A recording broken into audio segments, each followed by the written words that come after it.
Olá pessoal, olá meus queridos alunos, como é que vocês estão? Galerinha aí da Escola Goiás, galerinha do quinto ano. Olá para você também, que não é meu aluno, mas é inscrito do nosso canal Prof. Robelino Gomes. Gente, estamos aqui chegando para mais esse vídeo de uma maneira interdisciplinar, como eu sempre digo. Estamos trabalhando já há 2 semanas com esse tema que é muito latente da nossa atualidade, que é o coronavírus, o novo coronavírus, certo, pessoal?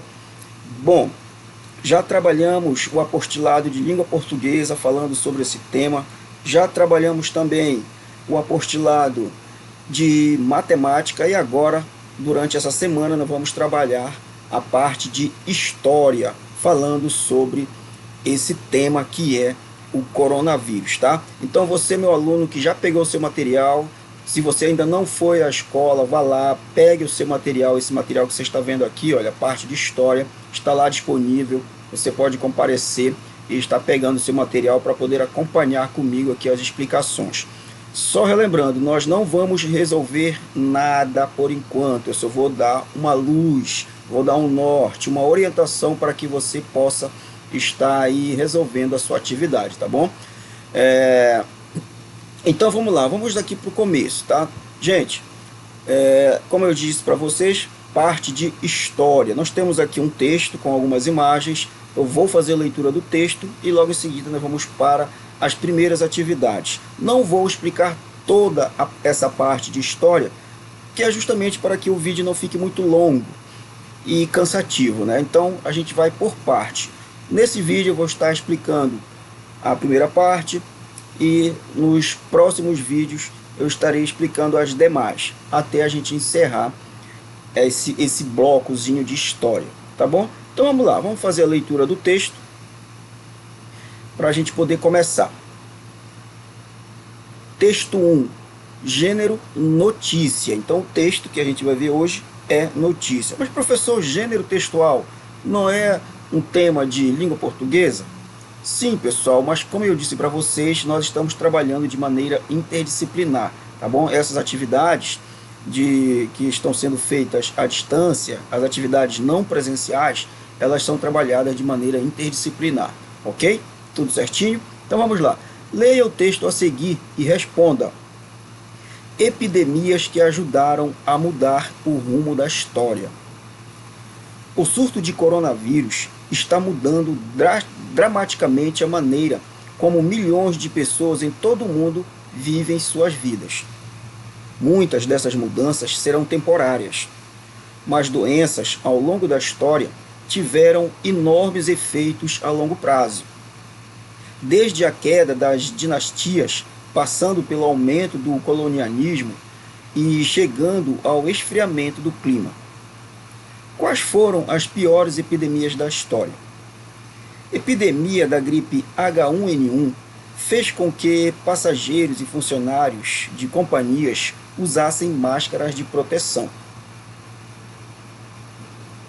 Quando se fala em quantidade de pessoas que morreram em um curto espaço de tempo, a pior epidemia foi a da peste negra, que assolou a Europa e a Ásia no século XIV.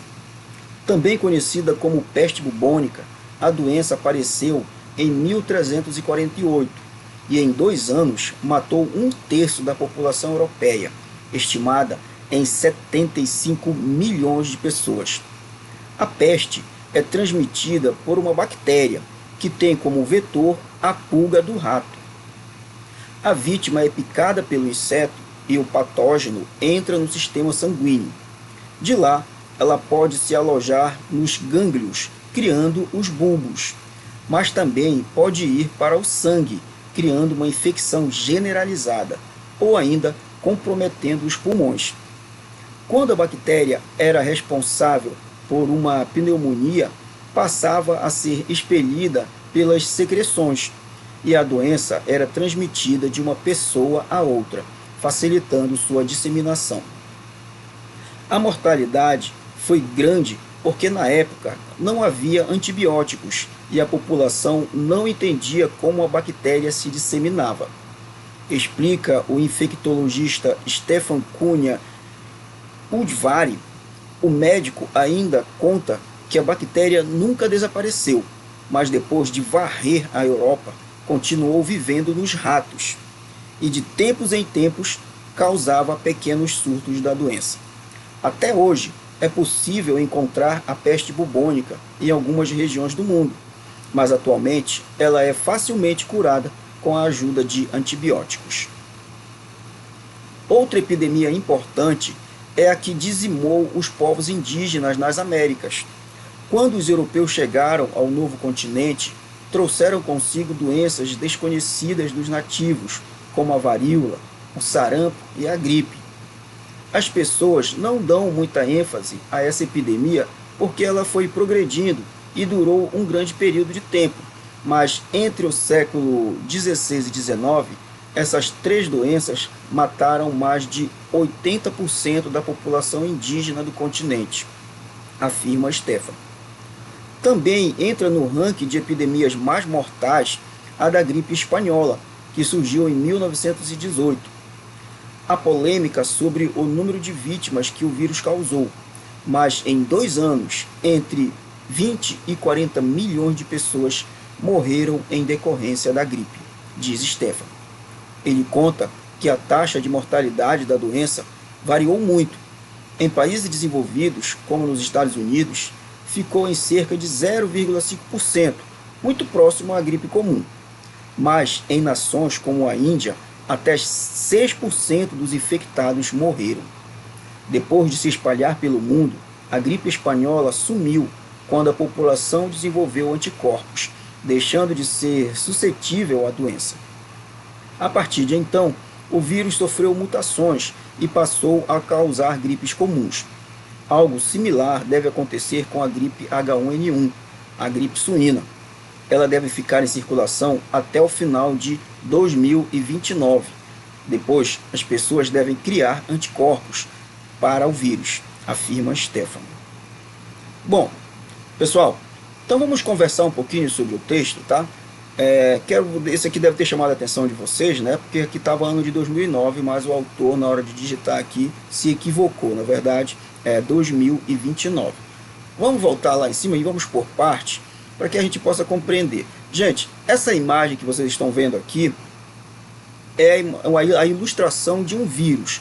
É como mais ou menos ele é, como eles são, né? Os vírus. Eles têm mais ou menos esse formato aqui, tá? Essa imagem aqui representa uma ilustração de vírus, beleza?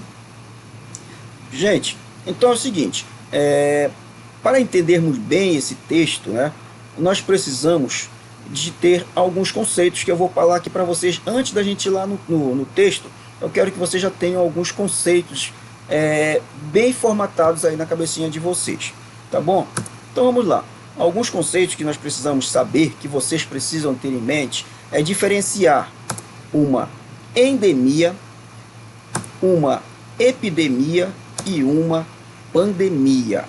São 3 coisas diferentes. Essa última pandemia já está mais, digamos assim, familiarizado com vocês, né? Porque provavelmente vocês estão ouvindo falar dessa palavrinha o tempo todo aí na televisão, aí na internet, as pessoas falando sobre pandemia. Mas o que é isso, tá? Então vamos ver aqui. Gente, as 3, tanto a endemia quanto a epidemia e a pandemia, são relacionadas a surto de doenças, tá? As 3 são relacionadas a surto de doenças que atingem um grande número de pessoas em um determinado espaço territorial. Ou seja, tanto uma endemia quanto uma epidemia ou uma pandemia são nomes que são dados a surtos de doenças, tá? Pode ser, no nosso caso aqui, a Covid-19, né, que é o coronavírus, pode ser de sarampo, pode ser de varíola, pode ser de febre amarela, pode ser de malária, de cólera, enfim, são relacionadas a doenças, ok, gente? Então vamos lá, vamos aqui mais para frente. Primeiro vamos ver o que é uma endemia. Gente, endemia é o seguinte: Quando é que acontece uma endemia? É quando qualquer doença localizada em um espaço limitado, denominado faixa endêmica, tá? Significa que endemia é uma doença que se manifesta apenas numa determinada região, de causa local, não atingindo nem se espalhando para outras comunidades. Então, quando acontece um surto de doença e essa doença fica apenas em uma determinada localidade, por exemplo, um bairro de uma cidade, né? Vamos usar como, por exemplo, se acontecesse um surto, por exemplo, de sarampo, e esse surto ficasse, que Deus nos livre, né? Apenas ali na comunidade do coração, por exemplo, né? E não se espalhasse para outros bairros. Se ela fica somente ali, naquele pequeno espaço, naquele bairro, é chamado de endemia, tá ok? Bom, enquanto a epidemia se espalha para outras localidades, a endemia não, pessoal. A endemia tem duração contínua, porém ela é restrita a uma determinada área. Ela não se espalha para outros locais, ela não vai muito longe, tá bom? Fica somente ali. Então as pessoas que moram ali perto uma das outras, naquele bairro, naquela comunidadezinha, elas podem contrair a doença, e aí esse surto de doenças é considerado como uma endemia, ok? Bom, no Brasil existem áreas endêmicas. A título, por exemplo, né, nós podemos citar a febre amarela. A febre amarela é muito comum na região da Amazônia, tá? Mas ela não se espalha por outras regiões do Brasil, né? Ela é muito restrita ali na região da Amazônia. No período de infestação da doença, as pessoas que viajam para tal região precisam ser vacinadas. Por quê? Gente, a região amazônica é uma região muito florestada, né? Existe uma grande diversidade de plantas, de árvores, de animais, enfim, é uma região que atrai muitos pesquisadores. Então, equipes de cientistas, de pesquisadores, estudiosos, vão para a Amazônia para fazer essas pesquisas, esses estudos. Mas, como lá é uma região que é muito propícia à endemia de febre amarela, o que eles precisam fazer? Eles precisam tomar a vacina contra a febre amarela, tá? E aí, e a dengue? A dengue é outro exemplo de endemia também, né? A dengue ela é mais familiar nossa, ou seja, ela aconteceu há pouco tempo. Eu acredito que vocês, apesar da pouca idade de vocês, mas vocês devem lembrar que há algum tempinho atrás aí, né, surgiu aí um surto de dengue aqui na região de Macapá, Santana e outros municípios, tá?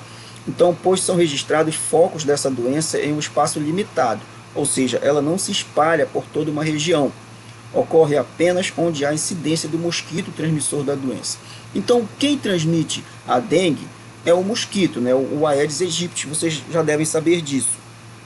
Só que esse mosquito ele não consegue voar para muito longe, de uma cidade para outra, por exemplo. Então, ela fica restrita apenas àquela comunidade onde existe o foco de mosquito da dengue. Acabando aquele foco, acaba a doença. É por isso que é considerado uma endemia. Ok? Tudo bem até aí? Vamos para frente? Pessoal, a próxima é epidemia. Qual a diferença então entre a endemia e a epidemia? Pessoal, é o seguinte. Na epidemia, o que acontece? É que uma doença infecciosa e transmissível ocorre numa comunidade ou numa região e pode se espalhar rapidamente entre as pessoas de outras regiões. Olha só, perceberam já uma diferença entre epidemia e endemia? A endemia fica restrita em uma única localidade. Já a epidemia não, ela pode passar de uma comunidade para outra, ela pode ir de uma cidade para outra, tá bom? Então é por isso que já muda o nome, já é considerado uma epidemia. Então, quando ela passa de uma região para outra, ela origina um surto epidêmico. Isso poderá ocorrer por causa de um grande desequilíbrio, ou seja, de uma mutação do agente transmissor. Quem é o agente transmissor? É aquele serzinho que transmite a doença, né? Pode ser um rato, pode ser um mosquito, pode ser um macaco. Aí ele vai transmitir o vírus ou a bactéria que vai causar essa doença. Ou pelo surgimento de um novo agente que então é desconhecido, tá, pessoal? Geralmente a epidemia ela é causada por algum agente desconhecido, tá? Que você não sabe quem é, só percebe que as pessoas estão adoecendo, mas não sabe qual é a causa dessa doença, tá? Vamos lá? A gripe aviária, por exemplo, né, é um exemplo de epidemia. A gripe aviária é uma doença nova que se iniciou como um surto epidêmico. Assim, a ocorrência de um único caso de uma doença transmissível, como por exemplo a poliomielite, ou o primeiro caso de uma doença até então desconhecida na área, por exemplo, a gripe do frango, que se falou muito nos jornais aí, requerem medidas de avaliação de uma investigação completa, pois representam um perigo de originarem uma epidemia. Então veja só, pessoal, a epidemia ela surge através de um único doente. Uma única pessoa contrai a doença e aí essa pessoa, que é o primeiro caso, ele começa a transmitir para os seus familiares transmitem para os seus vizinhos transmitem para os seus outros familiares, e aí depois essa doença vai para outros bairros, quando depois sai desse bairro, ele já vai para outra cidade, e aí vai se espalhando por uma região maior, tá? Então a epidemia ela se espalha mais do que a endemia, tá? Então essa é a diferença mais básica, digamos assim, entre endemia e epidemia. Gravem bem isso, tá ok? Vamos mais para frente um pouquinho. Com o tempo, em um ambiente estável, a ocorrência de doença passa de epidêmica para endêmica e depois para esporádica. O que acontece? Olha só, no caso das epidemias, depois de um tempo, ela começa a diminuir os seus casos, começa a diminuir a quantidade de pessoas infectadas. E aí ela deixa de ser uma epidemia e passa a ser apenas uma endemia. E depois deixa de ser uma endemia e passa apenas a ser casos esporádicos, como está sendo agora o caso da dengue, né? A dengue se espalhou aí por Macapá, Santana e vários outros municípios. Era uma epidemia. Depois ficou ali localizado em alguns locais menores e agora acontecem casos esporádicos de dengue. Tá bom, pessoal? Eu lembro de um caso, quando eu tinha mais ou menos a idade de vocês, que aconteceu não foi uma epidemia, na verdade foi uma endemia de cólera. A comunidade de uma vila chamada Elesbão, que é uma comunidade ribeirinha, né, onde as casas são interligadas através de ponte e fica localizada à beira do rio, por isso que é chamado de ribeirinhas. Naquela comunidade as pessoas tomavam água do rio já há muitos anos, certo? Só que chegou um período que essa água do rio foi contaminada de alguma maneira por algum agente bacteriológico, por algumas bactérias. E as pessoas tomavam essa água naturalmente, tirava do rio, colocava ali no seu recipiente e consumiam essa água tanto para beber quanto para fazer seus alimentos e os seus afazeres domésticos. Aconteceu que várias pessoas contraíram a doença da cólera. E aí as autoridades sanitárias, juntamente com os governantes, fizeram seus estudos e descobriram que as pessoas estavam ficando doentes devido ao consumo da água contaminada, da água do rio que estava contaminada. Então, os profissionais da saúde começaram a disponibilizar para os moradores substância, né, que pudesse servir como tratamento de água, tá? E aí eles começaram a fazer o tratamento dessa água e somente a partir desse momento eles começaram a ter mais cuidado com a água que eles consumiam, tá bom? Então surgiu ali uma endemia, mas ficou, por que endemia? Porque ficou só ali naquela comunidade, nas pessoas que moravam, que viviam ali na comunidade do Elesbão, tá? Então tudo certo até aí? Vamos para frente? E por último nós chegamos aqui na pandemia. Essa sim já é mais conhecida, vocês estão ouvindo falar essa palavrinha direto na televisão, está na internet, está no dia a dia, as pessoas conversam, falam muito de pandemia. Você já tem mais ou menos uma ideia do que seja. Então vamos lá. A pandemia, pessoal, é uma epidemia também. Só que essa epidemia, quando se torna uma pandemia, é que ela atinge grandes proporções, podendo se espalhar por um ou mais continentes, ou até por todo o mundo, como é o caso do novo coronavírus, né? Se espalhou pelo mundo todo, pessoal. Existe contágio de coronavírus na China, nos Estados Unidos, no Japão, a Europa toda ali está enfrentando um surto de coronavírus. Estamos agora enfrentando uma segunda onda.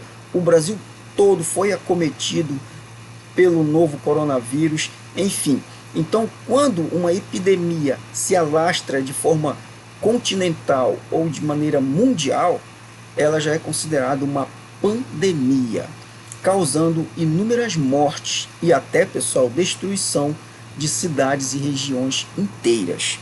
Ok?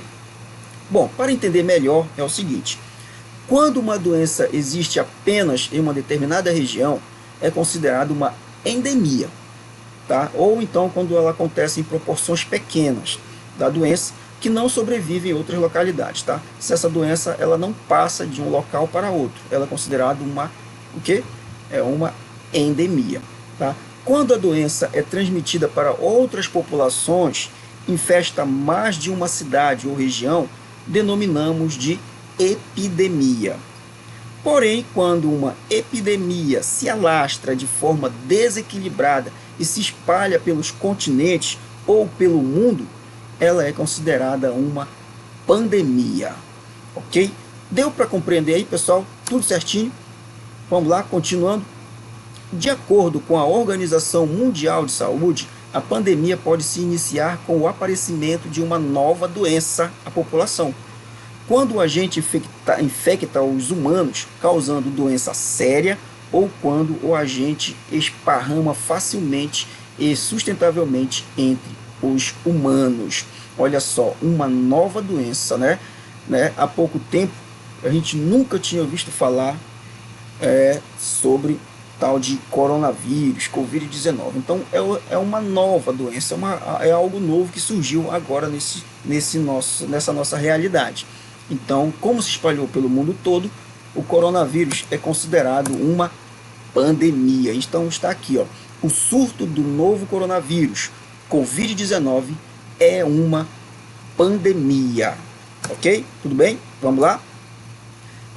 Então, pessoal, eu espero que tenha dado para vocês compreenderem essa diferença. O nosso vídeo já está com mais de 20 minutos, já estamos aí com 22 minutos de vídeo. Então eu vou dar uma parada por aqui, e aí o próximo vídeo que eu vou gravar já é explicando melhor para vocês o texto que nós lemos da nossa atividade, para que a gente possa resolver questão por questão. Então, pessoal, não se esqueça, assista todo o vídeo, no finalzinho dê o seu like. Se você ainda não está inscrito no nosso canal, prof.robelino Gomes, vá lá, se inscreva no canal, ative o sininho, que é para você estar recebendo aí no seu celular as notificações de quando eu postar novos vídeos, ok? Tudo bom? Um abraço a todos e até mais!